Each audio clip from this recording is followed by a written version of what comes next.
Bonjour à toutes et à tous. Bienvenue dans l'émission À moi chez vous. Je suis Amoi de Amoi et aujourd'hui Luciole Media Group a l'honneur de recevoir un homme au parcours rare. Entre engagement politique, passionné de l'Afrique, musicien et écrivain, notre invité a été enseignant, militant, acteur de la politique africaine au sein du Parti socialiste, ancien élu local à Vitry-sur-Seine, ancien secrétaire national du Parti socialiste unifié, chargé des relations internationales et des questions de défense. Proche de grandes figures et témoin des moments décisifs avant de revenir à ses premiers amours, la musique et l'écriture. Mesdames et messieurs, je vous présente Monsieur Guy Laberty. Merci. Monsieur Guy Laberty. Oui. Vous êtes à l'aise? Oui. Pardon? Vous êtes bien? Vous êtes à l'aise? Ah oui, à l'aise, oui, tout à fait. Oui. Ok, parfait. On recevait très bien, les fauteuils sont moelleux, ça va, c'est bien. Merci. Monsieur Guy Laberty, oui. Vous pouvez nous décrire qui est Monsieur Guy Laberty, à part le côté politique que nous savons tous? Oh, vous savez, d'ailleurs, la politique a été une circonstance dans ma vie, ça a été 1968, et ça a changé, ça a marqué le cours de ma vie, mais quand j'avais 18 ans, je voulais être chanteur, et d'ailleurs, je suis originaire du sud-ouest de la France, j'avais essayé d'auditionner à un cabaret de Bordeaux, l'Onyx, qui était derrière le marché des Capucins, et bon, je n'avais pas été retenu, ce qui m'avait beaucoup blessé, parce qu'à l'époque, j'avais une petite vingtaine de chansons dans ma besace, et donc 68 est arrivé là-dessus, et bon, j'ai un petit peu continué la chanson, mais je n'y suis vraiment revenu quand j'avais un petit peu décroché de la politique, et donc j'ai même eu l'audace d'enregistrer des CD. Enfin, maintenant, les CD, ça fait sourire tout le monde, quoi. Maintenant, c'est les clés, les clouds, YouTube, etc. Oui, c'est ça. Mais voilà, j'ai fait ça tard dans ma vie, mais ce n'était finalement que l'affirmation de ce qui a toujours été mon moi profond, la culture. Et d'ailleurs, même quand j'étais adjoint maire à Vitry, j'avais notamment parmi mes tâches la promotion des cultures du monde. Donc j'y étais très à l'aise. Voilà. Voilà. Profondément, je suis cela, quoi. Évidemment, les gens connaissent. Mais vous avez commencé à faire de la musique vers quel âge, on va dire comme beaucoup, sans doute. C'était une passion qui était en vous depuis. Français. Moi, je suis issu de milieu modeste. J'ai été interne dans un lycée quand j'avais 10 ans, pendant les 3 premières années de lycée où j'étais interne. Toujours à Libourne? Ah non, là, j'étais déjà dans la région bordelaise. En fait, je suis né à Libourne, mais après, j'ai plutôt passé mon enfance dans un tout petit village d'un millier d'habitants. Mais je suis allé dans la banlieue bordelaise vers l'âge de 9 ans, quoi. Oui. Et donc, j'ai fait du piano, disons, pendant 3 ans, assez sérieusement, mais j'avais un professeur aveugle et qui était assez cruel parce que, vous savez, il y a des notes de piano staccato qu'il faut attaquer fort. Et quand il voyait que je les attaquais pas fort, il se disait que je devais me ronger les ongles. Et donc, il me passait un crayon sur le bout des doigts. Disons qu'au bout de 3 ans, j'en ai eu assez de ces méthodes. J'ai continué tout seul. Et puis, évidemment, le piano, avec la vie, j'avais pas de piano autour de moi. Mais plus tard dans la vie, j'ai croisé quelqu'un qui était déjà un politique grand, mais qui est devenu chef d'État. Nous allons y revenir tout à l'heure. Plus tard. Voilà. Donc, la musique a toujours accompagné mon engagement public, ça les gens le savent moins, pas simplement la musique, la peinture, le cinéma, la littérature, donc j'ai la chance d'avoir dans mes relations proches de grands artistes, des écrivains, et voilà, on aura peut-être l'occasion de redétailler tout ça. Tout à fait. En dehors de la peinture, la musique, où est la place de la cuisine dans tout ça? Est-ce que vous aimez cuisiner? Oui, je cuisine. Bon, et d'ailleurs... Des bons plats ou juste des steaks hachés? Ah non, je peux faire quand même je peux vous faire des sautés de veau, des choses comme ça, des giblottes de lapin. Non, c'est pas très, comment dire... C'est mangeable, hein? Ah oui, bon, donc c'est très bien. Il y a eu, autour de ma table, il y a eu quand même pas mal de monde. d'ailleurs aussi bien des gens de la culture que des gens de la politique. Non, non. Puis moi, je viens du Sud-Ouest. Alors, le Sud-Ouest, évidemment, c'est les confits de canard, les foie C'est ça, les gras, foie tout gras. ça, voilà. Donc, bon, Oui. j'ai plutôt été un peu rondelé dans ma vie, même si j'essaye aujourd'hui de me tenir à peu près correctement. Vous êtes correctement bien, on va Voilà. dire. Merci beaucoup. D'accord. Monsieur Guy Laberty, quel a été pour vous le début, le déclenchement de votre engagement politique? Est-ce que ça a été l'année 68 Oui, qui vous a poussé un peu oui, oui. racontez-nous un peu, Oui, on veut ouais, savoir tout à fait. Très rapidement, bon, moi j'étais à l'université de Bordeaux, sur le campus de Bordeaux en 68. J'étais en deuxième année de fac, j'avais 19 ans à l'époque. Et bon, bah, j'ai été élu comme responsable de mon amphi d'espagnol des deuxièmes années. Parce que vous parliez plus fort à cette époque ou c'est parce que vous avez des idées bien Non, précises? je pense, non, je n'étais pas quelqu'un de très. Je pense que les gens m'ont élu parce que plutôt ils me trouvaient plutôt modéré. Bon, Ah, ils savaient pas tout c'est à fait que important. j'étais à l'Union nationale des étudiants de France, mais qui a quand même joué un grand rôle en 68. Et si vous voulez, je m'occupais assez rapidement des relations avec les organisations et des étudiants, les organisations internationales. Donc, j'ai eu des contacts avec la Fédération des étudiants d'Afrique noire en France, qui étaient très nombreux à Bordeaux. Bon, c'est un petit peu le revers de l'histoire, le miroir de l'histoire. Hein, tout à fait, parce que Bordeaux était un des anciens ports qui était poumon de l'Empire colonial. Et tout à donc, fait. beaucoup de gens qui venaient d'Afrique étudiaient à Bordeaux, ou à Toulouse, ou vers Marseille, Montpellier, évidemment Paris. Et donc, j'étais amené à me lier d'amitié dès 1969. Et d'ailleurs, je dois dire, quand j'ai commencé à écrire mon parcours dans un livre qui est paru fin 2024, et c'est un étudiant à l'époque voltaïque, aujourd'hui ce serait dans Burkinabé, qui s'appelait Walian Noara, qui venait lui à Bordeaux faire ses études, qui m'a rencontré en janvier 69, et c'est un petit peu le début de toute cette ouverture vers l'Afrique qui a vraiment marqué ma vie, alors que étant étudiant en espagnol, comme lui d'ailleurs, bon, j'étais plutôt vers l'Amérique latine. Tout à fait. C'est l'époque des Che Guevara et tout ça. Et ça a été le début. Et mon premier voyage en Afrique se situe en 1973.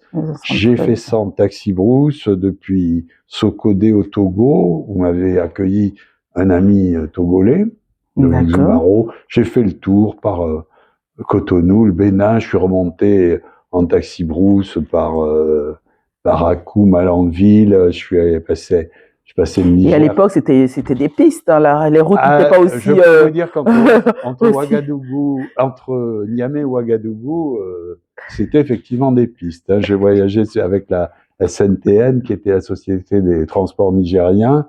Il faut vous dire que ça a été une nuit assez glissante, parce qu'en plus j'étais en saison des pluies. Oh. Et quand je suis retourné au Togo, je dois dire qu'en taxi-brousse, il est arrivé qu'on ne fasse que 60 km dans la journée, tant les pluies étaient fortes. Et je me suis même retrouvé au Ghana parce qu'une route était bloquée.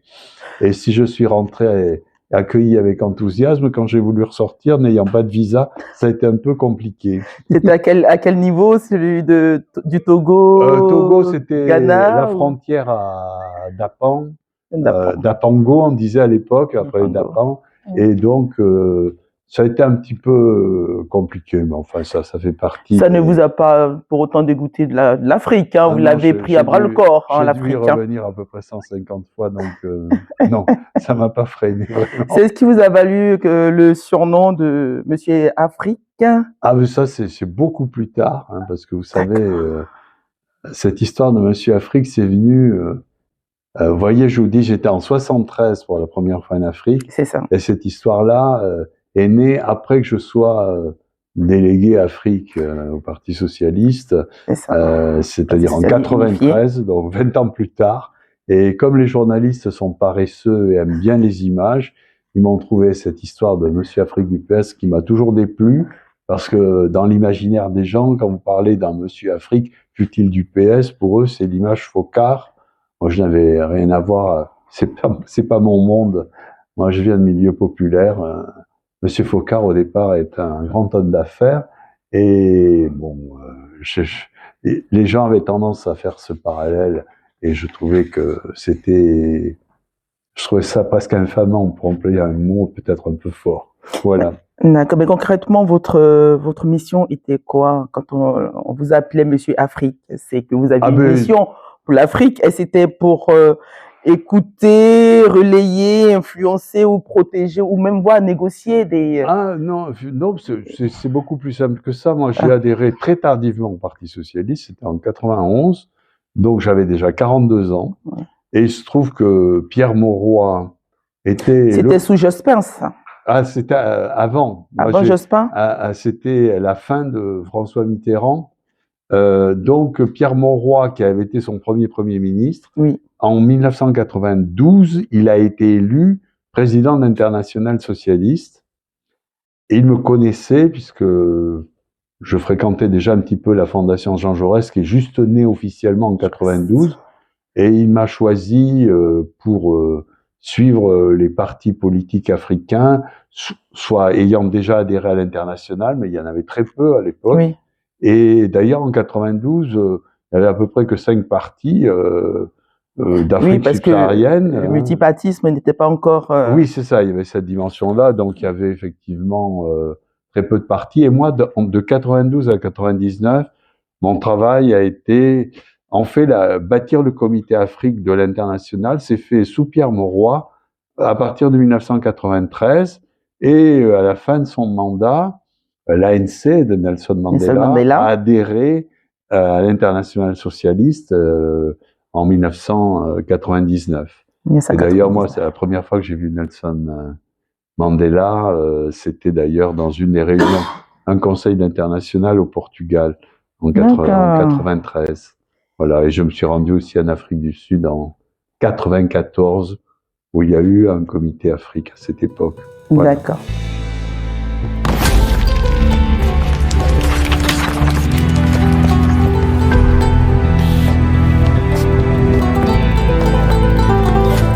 Monsieur Guy Laberty. Oui. On sait que vous avez été très proche de certains hommes politiques en Afrique. Oui. Lesquels vous ont le plus impacté? Oh, ma vie un peu longue, hein. Beaucoup de gens, évidemment, ont marqué ma vie. Hein. Bon, évidemment, au niveau de la Côte d'Ivoire, Laurent Gbagbo, que j'ai connu dès 1982, quand il était réfugié politique en France. Et donc, franchement, il a quand même marqué ma vie, ainsi d'ailleurs que Simone Gbagbo, d'une empreinte, je dirais, quand même assez indélébile. Les gens connaissent en général cette dimension-là. Et d'ailleurs, je dirais que j'aimerais bien en parler, mais nous avions un point commun avec Laurent Gbagbo qui était le goût pour la musique, et pour les plus anciens... On en parlera tout à l'heure. Alors bon, après, oui, j'ai connu beaucoup de gens avant qu'ils ne deviennent chefs d'État, que ce soit par exemple au Niger avec Mamadou Issoufou, au Mali où j'ai connu Alpha Konaré, Ibrahim Boubacar Keïta, mais j'ai connu aussi pas mal d'autres présidents du Mali, notamment ATT, Amadou Toumani Touré, tout ça. C'est ça. Il y a évidemment le Sénégal, j'ai connu Abdou Diouf, mais surtout ce qui m'a marqué quand même dans mon engagement, c'est ma rencontre avec Thomas Sankara. À l'époque, je dirigeais une modeste revue qui s'appelait Libération Afrique. Et donc, on a fait un numéro spécial. À cette époque, il était président ou il n'était pas encore... Non, si, je l'ai connu en 84. Il était déjà président. Il était déjà président et je l'ai connu jusqu'à son assassinat en 87, évidemment. On s'est fréquentés, on a beaucoup discuté ensemble. D'ailleurs, j'évoque ça dans mon parcours que j'ai commencé à écrire. Donc lui, évidemment, est devenu une figure iconique du continent africain. Et souvent, effectivement, la légende dépasse la réalité. Les conditions tragiques de son décès ont fait de lui une véritable icône. Évidemment, la force de ses convictions et sa sincérité. Il était très jeune aussi. Il était très jeune, on était de la même année. Ah, donc, vous auriez là. oui, vous voyez, quand je l'ai connu, il avait que 34 ans à peu près, et il est décédé avant d'en avoir 38. Mais quand un ami devient une grande figure politique, comment est-ce qu'on réussit à garder les liens d'amitié? Est-ce que ça ne crée pas on perd pas la lucidité ces personnes ne perdent pas leur lucidité? Est-ce que ils vous gardent encore dans leur vous savez, leur cercle d'amis ou... Ah oui, il y a pas de doute. Hein. Moi, si vous voulez, ce que je retiens, mais pour conclure un petit peu sur la dimension politique, moi j'ai été aussi très lié à des personnalités politiques françaises de très haut niveau, en particulier Pierre Mauroy ou Lionel Jospin. Également, j'ai assez discuté avec Hubert Védrine et je ne vais pas citer les gens. Mais moi, ce que je retiens de tout cela, que ce soit sur tous les continents d'ailleurs, puisqu'il m'est aussi arrivé de connaître au Chili Michelle Bachelet, qui est d'ailleurs une des candidates au secrétariat général de l'ONU. Ce sont des femmes et des hommes. Comme tout le monde, je le dis quelque part, j'ai envie de dire, avec leur immense qualité, sans doute leur prodigieuse énergie, mais aussi avec des failles, des défauts, etc. Et je crois que cette dimension-là, moi, j'ai jamais idolâtré personne. Mais en fait, en tant qu'ami, avant qu'il ne devienne président, il vous écoutait certainement quand vous donnez ils prenaient vos avis, ils comptaient pour eux, mais est-ce qu'après, avec autant de conseillers autour d'eux, est-ce qu'ils prennent le temps déjà à consulter leur ami qui était toujours avec eux? Non, ça se passe pas comme ça. D'accord. Ça se passe pas comme ça. D'abord, moi, je sais pas, j'ai un comportement qui est très simple et très cash, très bon. La dimension humaine, pour moi, est fondamentale en politique. Moi, j'ai jamais eu d'esprit de carrière en politique.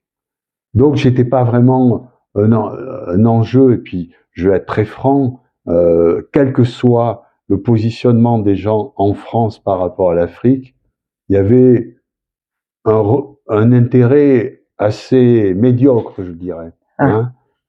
Quand on veut faire une carrière, c'est pas exactement comme ça qu'on s'y prend. Les relations internationales, c'est pas ça qui fait la carrière politique de quelqu'un. Moi, j'ai jamais été intéressé par cette dimension-là, et c'est peut-être ce que beaucoup de grands politiques africains, c'est en cela qu'ils m'ont trouvé différent. J'avais un intérêt extrêmement sincère pour ce qui se passait, pour les relations entre les deux continents, France et Afrique, mais Europe et Afrique. Et j'avais sans doute un comportement un peu différent qui m'a valu cette survie des relations humaines très forte. Bon, je ne ferai pas le détail parce que ça n'est pas... Pour vous, l'impartialité existait? Pour moi, la relation humaine a toujours été très forte, et je sais que j'ai été apprécié par des gens qui n'avaient rien à voir avec les idées que je défendais. On n'avait pas les mêmes philosophies politiques, et même j'ai eu, d'une certaine façon, pour moi, c'était des hommages, des hommes qui partageaient pas du tout ma philosophie, et qui me disaient, toi, au moins, avec toi, Guy, on sait où on va. Et je crois que je suis resté comme ça assez naturel, et je crois que personne ne peut me reprocher d'avoir toujours été extrêmement loyal dans mes engagements et d'avoir eu le souci que nos relations se fassent véritablement dans une relation respectueuse et profondément humaine, ce qui me vaut d'avoir eu de très bons contacts, y compris avec des chefs d'État qui ne partageaient pas du tout ma philosophie politique. Et j'y tiens beaucoup, parce que pour moi, la politique est avant tout une relation, une aventure humaine. D'accord. Ok. On va passer à la musique quand même. Voilà, oui, on va changer de disque. Exactement, on va changer de disque.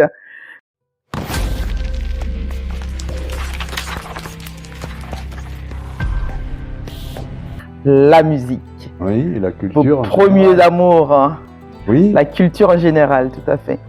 Mais quand on voit le titre de cet album, il est parlant. Voilà, la nouvelle existence. Vous avez changé radicalement de... Ah non, j'ai pas du tout changé radicalement. D'abord, moi, les chansons de ma jeunesse, elles sont perdues. Il y en a une qui apparaît dans ce disque-là, que j'ai commise avant 1968. Parce que je me souviens que je la chantais en m'accompagnant au piano dans la fac de lettres que nous occupions en 68. La plus ancienne alors, du coup, si on peut dire. Elle a été enregistrée en 2019 alors qu'elle a été créée avant 1968. Wow. Voilà, mais c'est la seule. Après, le reste, c'est des choses que j'ai faites dans les années 2010, quoi. Voilà, donc oui, j'ai pu réaliser ce rêve de jeunesse parce que j'ai rencontré... dans le cadre d'ailleurs de mes activités d'adjoint au maire où j'étais chargé de la promotion des cultures du monde, un musicien chevronné qui avait été un des batteurs de Johnny Hallyday à l'époque d'Allumer le feu, qui avait fait beaucoup de rock. Allumer le feu. Et donc on a travaillé ensemble à travers l'association pour laquelle il intervenait à Vitry-sur-Seine. Et je lui ai montré mes textes, il m'a dit « Ah, mais ils sont inspirants ». J'ai dit « Tu sais, j'ai déjà fait les musiques aussi ». « Ah bon, bah alors tu vas venir avec ta guitare ». Et finalement, ça a donné ce premier disque. On a enregistré, il avait un matériel studio, etc. Puis après, un projet musical plus ambitieux, avec des musiciens de grande qualité, et des anciens, le clavier de Johnny Hallyday, une grande bassiste... Émile Fougeret, qui est maintenant, qui a travaillé avec Patrick Bruel, avec MC Solar, un ancien d'Erita Mitsuko, Georges. Et puis, je dois dire que j'ai eu cette chance de pouvoir travailler avec des musiciens de grande qualité. Il y avait d'ailleurs Soigny Mbappé, qui est un bassiste camerounais, qui est le fils du fameux Étienne Mbappé, voilà, du Cameroun. Donc, il y a aussi un joueur de Kora, Mamco, j'avais croisé. Donc voilà, on a fait ce projet-là en 2021, 2022 pour l'enregistrement des clips, tout ça. Et puis ça laisse une trace. Depuis, j'ai fait d'autres choses. Le monde évolue. La nouvelle existence est sur toutes les plateformes. Là, j'en ai fait depuis. J'ai encore eu la paresse de mettre ça sur une plateforme, mais ça va se faire. Ça va se faire, je suis pas pressé. On reste à l'écoute alors. Voilà, c'est ça. Et l'Afrique, quels sont les gens des chanteurs qui vous ont le plus aussi marqué, intéressé? Est-ce que vous avez assisté à des concerts ivoiriens, togolais, béninois? Est-ce que vous investissez aussi? De résumer très vite parce que dans les années 80, je dois dire que par le biais de Laurent Gbagbo qui était aussi fanat de musique. Laurent Gbagbo, il lui aussi jouait bien de la guitare. Il jouait de la guitare, beaucoup mieux que moi d'ailleurs, il faisait du solo, moi je suis resté au niveau des accords. Et d'ailleurs, vous savez que je lui avais offert cette guitare et j'ai enregistré mon premier disque avec cette guitare-là. Et donc j'ai connu Amédée Pierre, qui est quand même un grand de la musique africaine, ivoirienne bien sûr, mais africaine. Et d'ailleurs, je l'ai vu au Monzatro à Yopougon. Au Monzatro à Yopougon. À Yopougon, je me souviens qu'il y avait même Reine Pélagie qui avait annoncé un de ses futurs concerts. J'ai bien connu aussi Série Simplice. Mais vous avez dansé le bébé aussi. Disons que parce que à la fin de cette émission, je crois qu'on va faire un petit pas. Bon, vous savez, tout petit pas. Avec les années, on verra. Mais bon, j'appelle plutôt ça remuer que danser. Vous allez vous remuer alors. Pour ce qui me concerne. Donc, oui, Série Simplice, Amédée Pierre, enfin, c'est très ancien. Et plus récemment, d'ailleurs, j'avais fait sa connaissance à Abidjan, Lokwa Kanza, avec qui j'ai gardé des relations jusqu'à il y a assez peu de temps. Et donc, ça fait partie enfin bon, au niveau des musiciens, bon, évidemment, je ne peux pas trop vous détailler, mais j'étais toujours proche du monde de la culture. Bon, par exemple, si en Côte d'Ivoire, bon, au niveau des peintres, moi j'ai connu Jaco Bleu au tout début des années 2000, 2002, 2003 par là, et nous sommes restés de grands amis. J'ai également connu Elidro, qui a disparu très tôt, James Soura, qui est quand même très connu en Côte d'Ivoire. Et votre grand ami, monsieur Eric Guettet. Eric Guettet, ça, Eric connaît tous ceux que j'ai cités, pour la bonne raison que j'étais présent quand ils ont fait une très belle exposition à Pont-Marie, là à côté, à la maison des Arts, où d'ailleurs la Côte d'Ivoire a un studio. Et je ne suis pas étranger d'ailleurs à ce que ça se passe. Et il y avait aussi Issa Niafaga, qui était un peintre camerounais. Et je dois dire que bon, certains sont disparus très tôt, mais j'ai toujours des relations très fortes avec Eric et évidemment avec Issa Niafaga et Jaco Bleu qui ont fait des carrières internationales. Il y a aussi Ernest Doucou, que j'ai très bien connu, que je vois aussi, qui a également bien réussi en Europe. Enfin, je vois maintenant que ce sont des figures qui se sont imposées dans le monde de l'art. Tout à fait. Et moi, j'en suis très content parce que on s'est connus avant. Moi, j'aime particulièrement les gens que j'ai connus avant leur temps de gloire. C'est ça. Et c'est d'autant plus. Mais ces personnes-là, vous les sentiez qu'ils allaient apprendre à avoir une autre dimension, ils allaient. Ça se sent, ça se. Écoutez, que ce soit. Vous les connaissez très bien. Que ce soit dans la culture ou dans les arts, je dois dire que j'étais assez intuitif. Ah. Et donc. Vous choisissez vos amis, du coup, alors? Oui. Ah, non, je ne choisis pas. Ça se passe au niveau de la littérature. J'ai eu des relations très rapides avec Gauze après la sortie de Debout Payé. Hein. Je l'ai connu en allant à une de ses dédicaces à la FNAC. Et puis bon, il y a une amitié très forte. Bon, après, les relations, elles ont des hauts, des bas. Mais moi, je suis toujours très attaché loyal à l'amitié. Et tous les gens que j'ai croisés dans la vie, en général, ça dure très longtemps. Dans le monde de bon, je parlais de Gauze, je connais très bien aussi Eugène Baudet, qui est donc aussi d'origine camerounaise. Oui. Bon, c'est des gens dangereux de commencer à citer parce qu'après on oublie des amis. Et c'est pas bon. c'est pas très bon. Et dans le cinéma, particulièrement, Idrissa Ouedraogo, bien connu, Jean-Marie Thénault au Cameroun. Voilà, enfin, je veux dire, pour moi, D'ailleurs, quand j'ai été adjoint au maire, je l'ai dit tout à l'heure, on m'avait mis la promotion des cultures du monde. Mais puisque vous y connaissez tellement bien, je sais, donc je crois que la place était. Sincèrement, ça m'intéresse. Ça vous intéresse. Voilà. Parfait.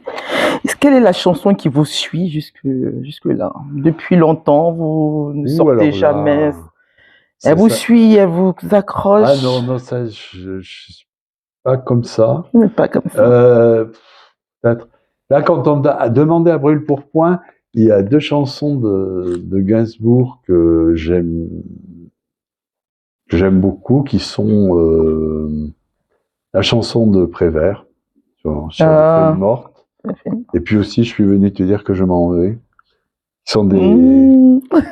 Ah non, mais. C'est nostalgique quand même, hein. Je suis venu te dire que je m'en vais. Oui, mais bien sûr.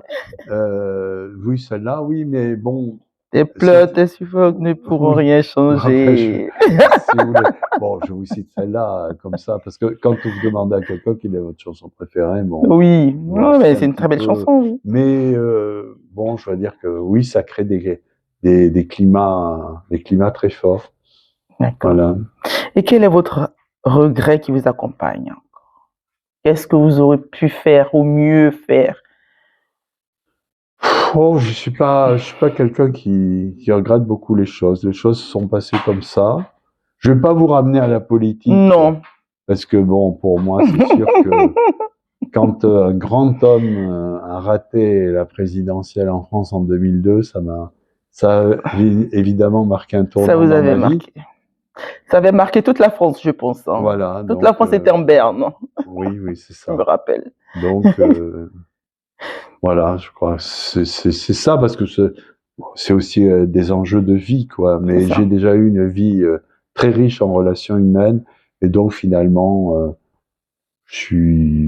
ça me va. Le parcours, il me va. Encore des petites choses à faire. Voilà. D'accord. Quel est votre prochain projet? Quand on arrive à l'écriture, la chanson, ou encore vous retournez à la politique? Ah non, mais vous savez, là, je suis dans la campagne à Vitry-sur-Seine, je suis sur la liste du maire sortant, mais en dernière position. Non, pour bien marquer les choses, parce je suis resté toujours fidèle à mes convictions, mais aujourd'hui, quand on arrive là où j'en suis dans la vie, il faut surtout avoir des projets. Oui. Alors, je ne sais pas si je les réaliserai. Bon, là, je suis en train d'achever mon 5e livre. J'ai là le projet du 6e sur mon parcours. Bon, c'est un peu égocentrique, mais c'est aussi pour laisser des traces, parce que les gens ne savent pas trop ce qu'on a eu la chance de connaître ou de vivre. Donc, il y a ça, et puis aussi essayer de remettre en vidéo un petit peu l'ensemble de mes chansons. C'est des projets prégnants, et puis continuer de voyager un petit peu, là. Je viens de découvrir Istanbul, et c'est un nouveau monde qui s'ouvre à moi. Et d'ailleurs, c'est pendant ce séjour-là que j'ai appris que un grand poète français, qui, on l'oublie souvent, a été ministre des Affaires étrangères de la France, c'est-à-dire Lamartine, Alphonse de Lamartine. Eh bien, tous les Français connaîtront, et pas que les Français, autant suspendre ton vol, mais ils ne savent pas qu'il a été ministre des Affaires étrangères et qu'il a écrit 8 tomes sur l'Empire ottoman, et qu'en fait, il avait une vision des relations internationales extrêmement forte, lui qui était un homme de la Révolution de 48, vers l'Empire ottoman, vers les États-Unis. C'est quelqu'un, d'ailleurs, du coup, j'ai envie de me plonger là-dedans, parce que la découverte de la Turquie a été une nouvelle ouverture qui vient tard dans ma vie, mais que je vais vraiment explorer. Donc, ça fait partie des projets aussi. Voilà.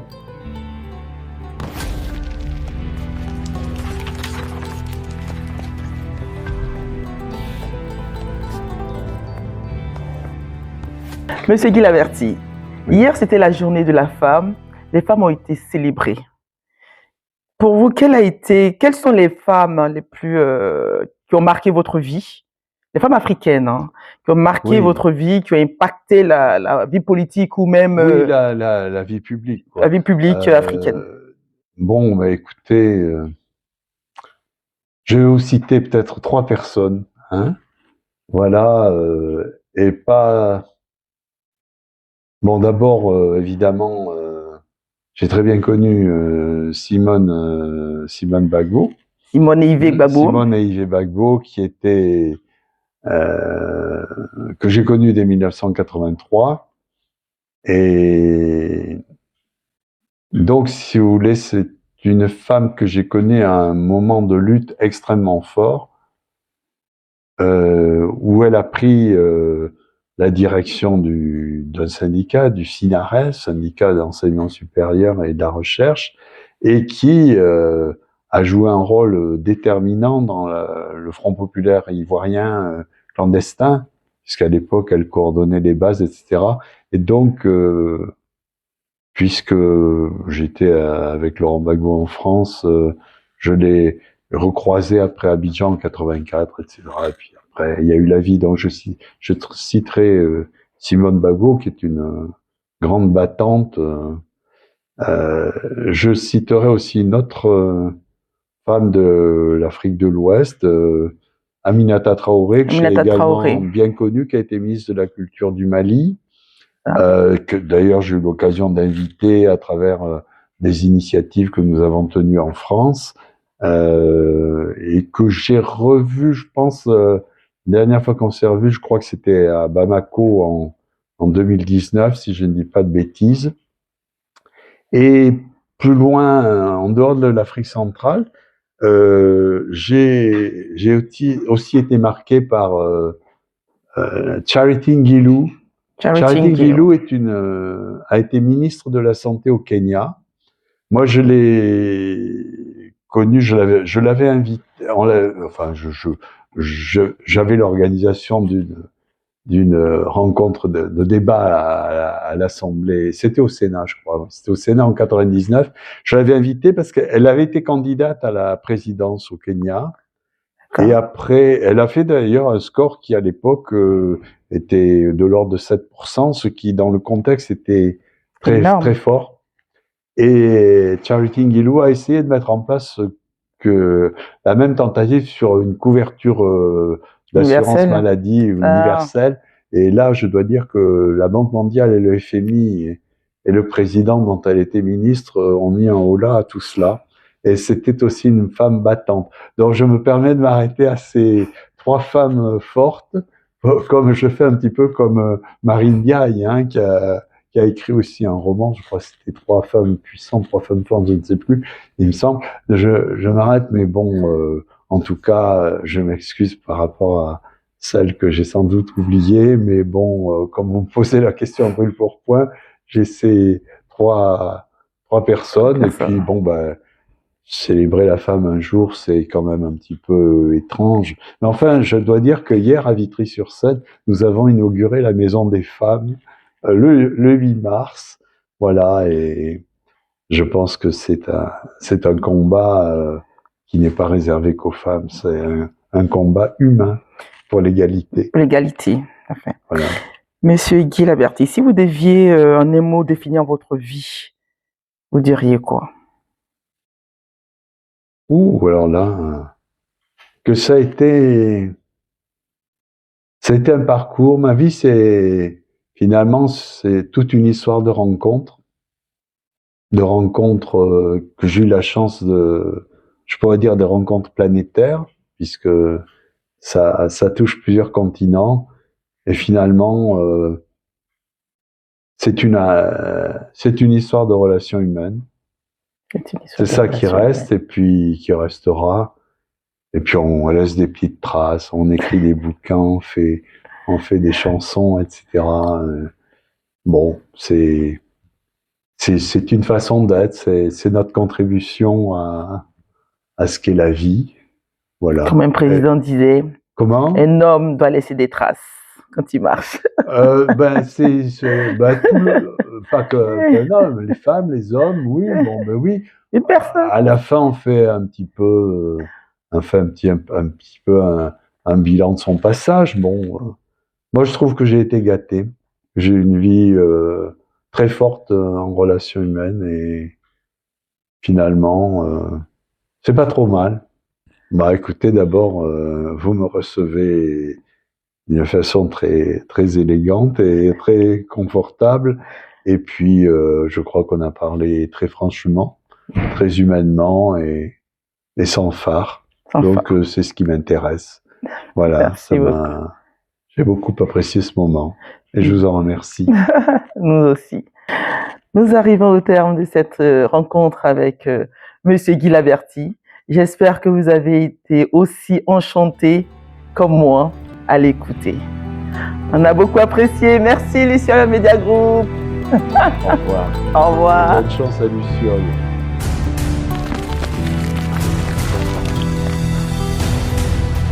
Dans le vent sombre et froid, cafard en bandoulière, tout flottait vers un bar pour pleurer la dernière mélodie de ta nuit solitaire et gercée.